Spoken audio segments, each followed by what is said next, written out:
আম্মু, ওই আম্মু, আর প্যান্টটা কই? প্যান্টটা পাইতাছি না। ওই আম্মু। হ্যাঁ ভাবি, ভালো আছি। আসলে ওই আপনাদের ভাইয়া তো আবার গরু মাংসের সাথে ভাত খায় না। জি জি জি ভাবি, একটু ওয়েট। এই শোনো, ওই তোমার প্যান্টটা নিচে পড়া ছিল, আমি ধুয়ে ওয়ার্ডরোবের 3 নাম্বার ডোরে রেখেছি, ঠিক আছে? খুঁজে দেখো পাবা। হ্যাঁ, হ্যালো ভাবি। আচ্ছা ঠিক আছে। না না না, তুমি আমার আম্মু না, তুমি কে?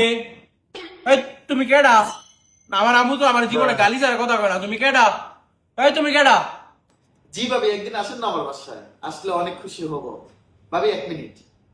একটার বাচ্চা, জানোয়ারের বাচ্চা, তুই যে টাইট করে রেখেছে পালায় রাখছিলি, আমি ধুইয়া 3 নাম্বার ডোরে রাখছি।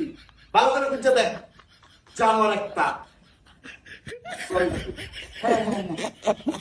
হ্যাঁ, ঠিক আছে, তুমি আমার আম্মু, টেনশন করো না।